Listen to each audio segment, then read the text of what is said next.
Welcome back to the 2025 Tire Rack One Lap of America, presented by Grassroots Motorsport Magazine, with coverage brought to you by, we're still working on that one. In any event, I'm here with my co-driver, Bryan Humphreys, and joining us today is Hal and Brad Mintun. Did I get the last name right? Where's that last name from, Hal? I don't know. There's a town in France that's spelled the same. We'll go with that. This is starting well. Yes. It's Welsh. He should talk to his grandmother. It's Welsh. It means small hill in Welsh. So okay.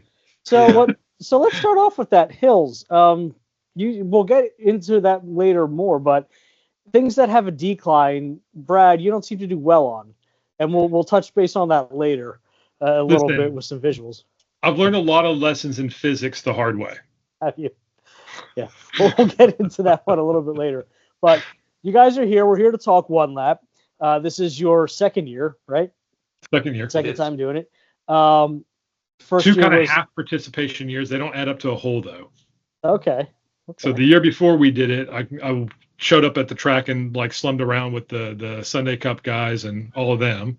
And then last year, we had to back out at the last second because of some family conflicts. But I felt very connected to you specifically, Solomon. We had a connection through Discord and talking trash about your mic and your audio on your live streams. So it's better now. It's better now. And we're hoping the live streams will go better this year. But we're still looking for a sponsor to make that happen. I will continue to please throughout this recording because I used to work at WHYY and we did that incessantly. Public broadcast, so we're used to that one. For a small donation of only $7,500, you too can sponsor the media for the one lap this year. No tote bag included. There you go. No, we'll give you an umbrella. It might be slightly used. In any event, so you are taking what car this year? We are taking the same car we ran last time. So it's still the 2003 Mini. So the Mini S. So not a JCW, just a base model. Mostly the same as it was in that year. A couple things that we changed just simply because of what happened in that year, right? You go one year to another and you learn some things. We learned some things. I don't remember where it was. It was Oklahoma or somewhere along those lines. They all run together, even years later, right? It all runs together. But we started running into some cooling issues late in the year. Or late in the event, where the temperature would just rise and rise and rise and wouldn't settle back down. We had to really manage that a lot. So simple things. I fixed transistors. I fixed the fan. We put an external oil cooler on there, and I actually vented the hood so that the heat could escape. And now we're running pretty consistently 10 degrees below where we were, and it actually works this time. So really that's most of what we've done. I did put a small engine tune on it, but that was really mostly to kind of level out the RPMs. Many people will tell you that if you get into an idle, it has this weird little wallop lag thing that goes on with it. So it's cleared that up, but otherwise basically the same car. We did keep the evap check engine code though for this year. Fixed. No, I think so far, but we haven't done an event yet. So. So what is it about this platform that draws you to it? Why stick with it? Oh, well, so I'm cheap. I have kids. So they can all fit in the Mini is what you're saying. Well, I used to have Porsches and we've had all kinds of cars, right? Then I had kids. And so then I didn't have any money. And so I didn't get to race, which was really sad, cry for me. But then I was like, okay, well, I need a car that I can get out there and do something in, but I need a car that I can figure out how to get a bunch of stuff to and from the track in. So I'm thinking hatchback. And I'm thinking, okay, well, what hatchbacks have good modding communities? And so I was going to go get an old Focus ZX3. Either it's the 1.6 diesel that you could or Duratec that you could mod to hell and back, or the Roush one, and those things you can't find them. They are all ratty and torn up, and you cannot find them at all. And I just happened to know somebody at the time who worked for a relatively large known chain of used car dealerships that had access to inventories to search things. He's in the lower corner in my video, and he found a Mini Cooper that was out there. And, we saw it. It was 2003, low miles. It was 95,000 miles when we got it. And I paid $1,700 for it. So it hit the bill, hit the budget, and it's been a fantastic car. It was the right color, British Racing Green. It's the right color. No sunroof, right spec, 6-speed, so all good. And we just hung with it, and I've just slowly put stuff on it the entire time. So why not take something like, I don't know, this, for instance? What was this amazing thing that you seem to have from your youth? I would hope. It was the Funmobile. It seems like it would be really great for the one lap. So tell us about this. So here's your sponsorship opportunity. You should probably talk to these guys. I am actually the guy laying on the ground. I have hair in this picture. That's how long ago it was. Behind the rear tire. So when I got out of high school and early college, I worked for a local radio station here in their morning show, Rick and Bubba. Okay. They actually just recently ended their show and retired. I think Rick is still doing a show and Bubba's doing a podcast now, but they were, they were at one show in Gadsden, Alabama when I joined. We moved to Birmingham. We ended up being syndicated in 7 states. And that was one of their personal minivans that we converted into a show vehicle that we take and drive to remotes. And the rest of those folks that were in there were other interns with me. Oh, okay. Yeah, they were other interns with me at the time, and it was the best worst job I've ever had. Right? I mean, we were part-time, no benefits, minimum wage. Right? I worked 60, 70 hours a week and had a ball. So and it almost killed you.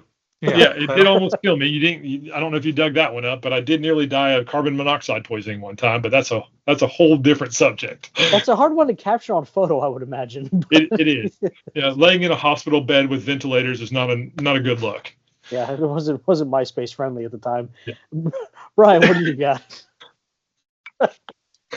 So this being your second year doing the event, what did you learn about prepping for the event in 23, and what are you doing this year that's more prepping and what is less prepping? So the thing I've learned, the most important lesson that I've learned is get a flat repair kit. The first year I had a trailer full of stuff, right? Jack stands, every electrical tool you can manage, a full toolbox. I couldn't fix a flat. So we went to the One Lap Heroes at Toyota, and they had a kit with plenty of spare pieces. And then I realized I had no freaking clue how to use that. And then, Steven from Drift Point, he's had to be dad and teach me how to do it right there in the Nashville parking lot. And so we kind of fixed it, but that'll be the thing that we add for sure is that, coming into the second one lap for me, the first one lap, I felt a ton of pressure on, right? Because, I'd never been to it. I've never experienced it. You can say what you want about the community and the people, and every bit of that is true. But when you're on the outside in, you still feel like it's this massive competition, right? I didn't want to fail. And, it's expensive to get into it. And then I put a stupid amount of money into the car. Don't tell my wife. She's so I had this. Yeah, she won't watch it. She'll make it about 3 minutes. She's already hung up. She's like, you're talking too much. Your story's stuck. And so I put a lot of money into it. So I felt like this tremendous pressure to just complete the event, right? If I had gone to the first event and my car failed, the level of disappointment I would have had would have been just monumental. This year, I don't feel that pressure at all. Because now I know a lot more about the community and the people. I know that whatever happens, my dad has a credit card that I can use. So that should fix a lot of the problems. But I've completed one. And so now everyone is just about the story and about the experience. I want to do well. And yes, I'm a competitive person. Yes, I'm going to try and beat as many people as I can. Also, hey, Brad, you're in a Mini Cooper that is 21 years old that might have 200 horsepower. You're in the bottom 5 cars in terms of power. And this is a very power hungry one lap. I think Groton you should be pretty good at. Yeah, there's a couple that'll be fun. And the car is quick. The car feels quick, right? I mean, it's light. I've stripped it down. It's 2,400 pounds dry. So it's not slow, but it's also not a Corvette or a Mustang or a Porsche, and we're not going to be playing at the sharp end of the field. So we're just playing to have fun, or at least I'm playing to have fun and do the best we can do. Yeah, we also learned last year that when you take a car that's all set up, for autocross and racing and stuff like that, all lowered and suspension's all done, and you put two people in it and a whole lot of crap and a trailer, that it's all the way down nearly on the bump stops, and it beats the ever-loving crap out of you down the interstate. We're not fixing that, by the way. Yeah, we knocked fender trim off, broke the glove box. We had a bump so hard it broke the screen on my laptop. I mean, it was a brutal ride. Which you wound up like this at the end of the event, effectively. Yeah, that's what the chiropractor appointment looked like. Yeah. Excellent. Just a little to the left now. Yeah. So, excellent. The trim piece is I've got that covered. All right, we got enough parts to put them back on. At every gas stop, we would reattach all the fender trim, and then about a mile down the road, we'd start knocking them off again. So, yeah. So let me ask you this. I mean, so obviously the first year that we talked, and it was interesting, Bryan, especially because remember we spoke with Todd Thompson yesterday, and we sort of asked for some of his words of wisdom, and he said for those, for the first year, try and relax, try and enjoy it. And it was interesting because you hit the nail on the head in terms of what he was saying. The first year there's all this anxiety and not fear of the unknown, but sort of anticipation and not an anxiety a little bit because you're not sure about the flow. You don't want to be in the wrong place. You don't want Brock to yell at you. All those types of things. That's kind of a rite of passage, right? Well, a little bit. I mean, if you're me, it's ongoing for 21 years. It yells at me daily, so it's one of those things. But so, how did you find out about the event, and kind of what was the impetus for pulling that trigger to say, okay, we're gonna sign up this year? How did I find out? I mean, I think I've always kind of followed you. I mean, so I've been on the grassroots forum and in the magazine for 20 some odd years. I'm not that old though, so I am old, but don't tell anyone. But for forever, right? And so you got Andy Hollis and those guys that do it, and so I've always kind of known about it through that pattern and that path, and it just got to the point I had a car to do it in, and I'm like, a Mini is a great car to do it in because it's fun, it's fast, and you can haul a lot of crap in it, which is what I bought it for. So let's go. I just need a co-driver. So that's an interesting. You can haul a lot of stuff in a Mini. You can. Have you ever seen a Mini? They're like. No, I have one. I got hit in 2002, and it punted me across the intersection. We turned it into a wonderful little rocket. I wouldn't say I could haul a lot in it, but yeah. I stripped out the seats. There's no seats in the back, so it's like a little box truck. It's like a mini box truck. Do you hold binoculars backwards? Sometimes. Okay. Look, I'm 6'3", 6'4" if I'm wearing good shoes, and in the seat with my helmet on, I can put my whole fist above my head and not hit the clearance. There's tons of room in that car. Now you can't lay back because there's a roll bar, but whatever. Who needs that? Who needs comfort? Yeah, I'll tell you, Bryan, exactly. Right. That's actually the reason why in our GT500 in the past. We didn't put, I have the roll bar for it, the whole one that goes behind the rear seats. Yeah. We opted not to put it in because we wanted to be able to sleep on the transits. So my instructions to Billy at the time were just don't crash and we'll be fine. So that was our safety briefing. So Hal, how long have you been in motorsport? Why did you pass it down to Brad, and do you regret it? I mean, I was the kid who in high school, as soon as school was done, I split off the campus and headed to the race shop. I went to high school in Stockton, which was where Jerry Demily and Chuck Tatum and Impey and Crusader cars and all that in the Dune Buggy, Super V, all that. And I hung out at that race shop and went to the races with them, and started autocrossing with a Corvair, and had a bunch of Corvairs, and and eventually, when I had 5 Corvairs parked out in front of the house, my mom finally said, "That's it. They all go." And I sold all 5 and bought my first Porsche, and just always been in motorsports, except for a few gaps raising kids when money runs out, and all of that. But yeah, and Brad actually didn't have all that much interest in cars for a while. But things change when you get your driver's license and all that. Then he started to get interested, and yeah, I mean, it's been fun to share car type things with him. So yeah, he probably regrets it because it spends a lot of money, but I don't regret it. So Very cool. Bryan, what do you got? So Hal, when you owned 5 Corvairs, did Ralph Nader pick it at your house every day?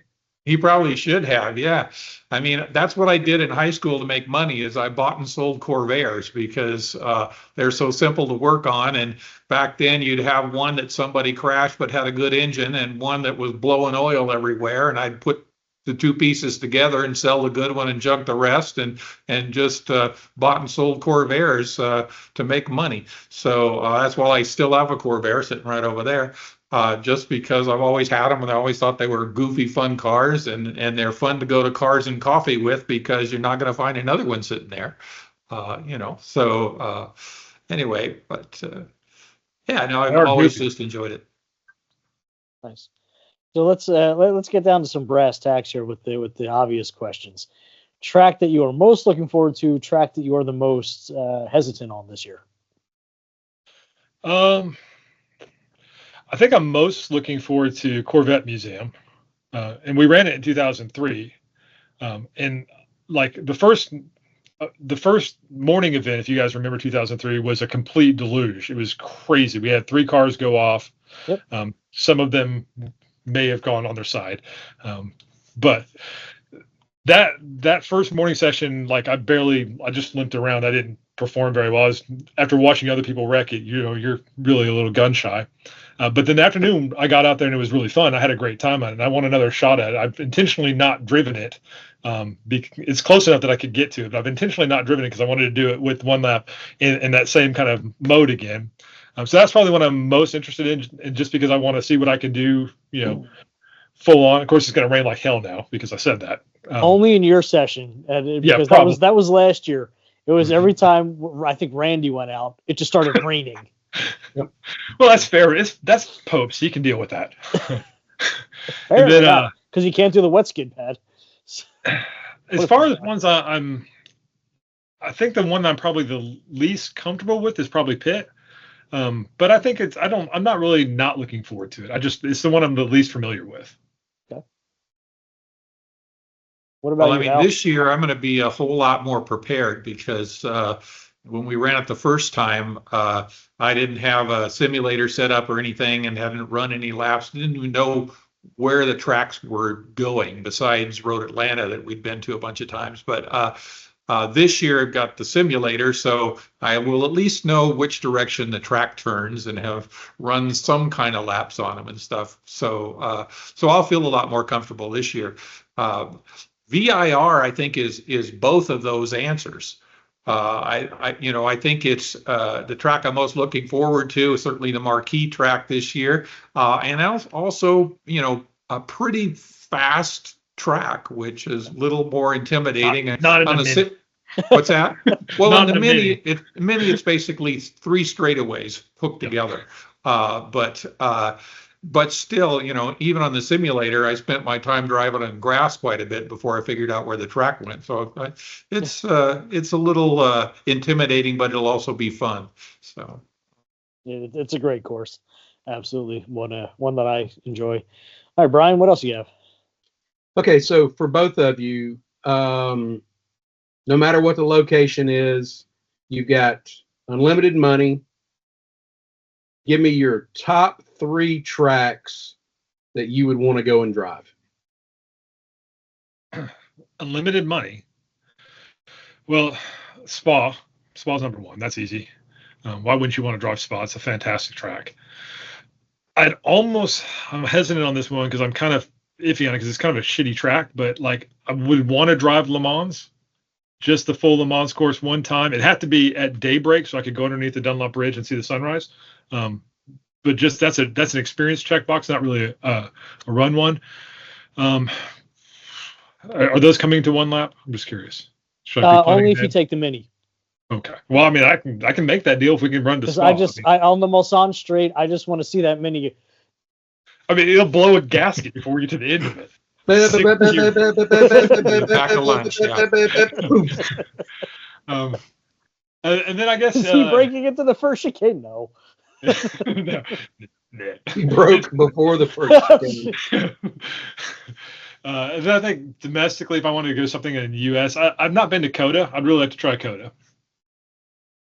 So these are all very Big tracks yes. With long straights. All the little tracks I can get to. Those are fine. Okay, fair enough. Well, with unlimited money, the Mini's not making the trip. Okay, we're going to go something different. Okay, so, no, I would agree with Brad on Spa. I think that's an awesome track. Had a lot of fun running simulator races on that track. I'd like to run Monaco. I've walked that track, but I'd love to drive it, just because of the history around it.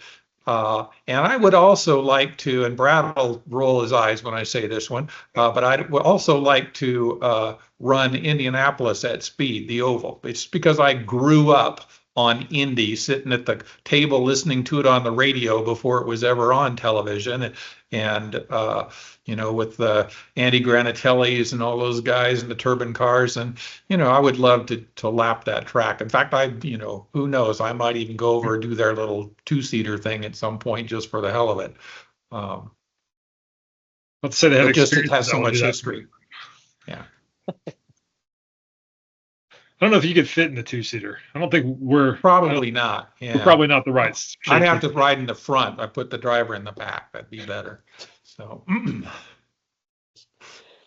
Well, this year is I think it's going to be an interesting year. We've got we tried to have a couple of tracks that we had never been to before. At least we scored one. We've got Groton, and from what I understand, it's a lovely track. I'm curious to go there. I think your Mini will do well there. It's been repaved too, right? That's what I hear. That? I hear it's been repaved recently. Yeah. So I was speaking with Jack Jr. and he's out there quite a bit because they do a lot of karting races there. He said you couldn't do any wheel-to-wheel driving there, but as far as time trials go, we could pull it off. But it's supposed to be a lovely track. I'm very much looking forward to seeing that one. But as we sort of get into the latter stages of the interview, I want to give you guys a chance. Any sponsors that you have this year, any charities that you're running with, any of that stuff that we'd like to start talking about? Charities, just the Brock Yates Foundation, right? That's obviously we all support that one, so we'll continue to support that one. In terms of sponsors, I actually been very fortunate. I've had the same sponsors with me for 3 years now. Your dad's wallet? No, I wish. He doesn't contribute near as much as I'd like him to. But Redline Oil's been with us for forever. They're great people too. If you know Mark and the team there. In 2003, got to run with the Beamer World guys. They're also Redline teammates. So I can pretend that I can hang out with those guys. We can't, but and then Racebox. Racebox is the GPS device that you can put in there that does real time tracking of where you are on the lap. So that's really a cool little tool that we use as well. So I've had both of them for 3 years now, and they've been great sponsors and use them all the time. Use Redline before they were sponsors, to be honest with you. I like their oil. No, I like sponsors that activate with teams. It makes it for a much better and stronger relationship at the end of the day. It does. Absolutely. They put up with people like me who don't do anything. Like, who's this guy? Social media. Just walk around pouring oil all over yourself. Yeah. Well, yeah. This year is pretty exciting because it looks like we're going to be in our own class. No, there might actually be a retro class. We'll be in the retro class. I mean, in 23, we got kicked into small bore, which really put us on the back foot. But this year looks like we'll be in retro, like we're supposed to be. We'll see. Well, that's good and bad news. The good news is we'll be in retro. The bad news, I think, for us is the HHR's back. Those guys are they're fast. Is it not running? It will not be an HHR, so you are safe. I will not divulge what it will be, but you are safe. Oh, Well, there's okay. another mini. So there is another mini, which is going to be fun. That'll be real, exciting. There, works car, but it's still another mini to go against. It's going to be Someone fun. looks like he's going to tell us, nope, it's not another mini. I Yeah. won't divulge what it's going to be, but it's not a mini. It's a maxi, and Yes. and they're mini, I guess is the plural. Yeah. All right, Brian, I'll give you the last question. So, well, one thing that we didn't do at the beginning is we didn't get the name of your team, and what tires from Tire Rack are you running on this year? That's why I love you, Brian. Yeah, I know. It's really important stuff there, Brian. Hitting the hard questions at the end. Team name is Also Ran Racing. It's indicative of where we'll finish. We also ran. So that's where we'll be. If you look for us, it's in the back. Tires. So tires we debated on for a little bit. Last time we ran the Falcons, and I've actually had really good experience. I've actually continued to run the same set of Falcons for an autocross-ish season, which is crazy that they lasted that long in my mind. But I hired a personal consultant to work with me and do tire evaluations, Andy Hollis, and he recommended that we should switch to the Bridgestone. So this is one of the other things that we're going to change about the Mini this year is last time we ran at 15-inch wheels, which are tiny baby wheels, and with the Falcons. And so, those transits at, let's say slightly over intersect the speed limit was having the RPMs at like 4,000 RPMs the whole time. And we have 3 or 4 12-hour commutes, which was a lot. I mean, hopefully it wasn't that long for you. Well, we had on that one. We had Cincinnati to Atlanta, and then we had Nashville to Texas, which was forever. Then we had one more that was like 8 or 9 hours. Anyways, it was forever.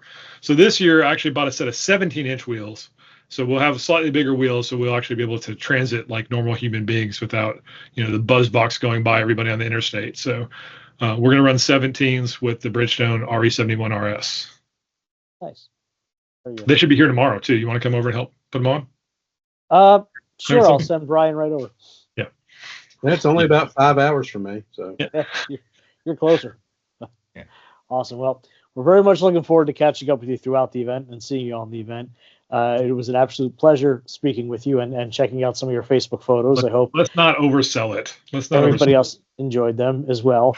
I mean, we got to 2 of them, but there was still, I think, the third that we can end with. That was even better.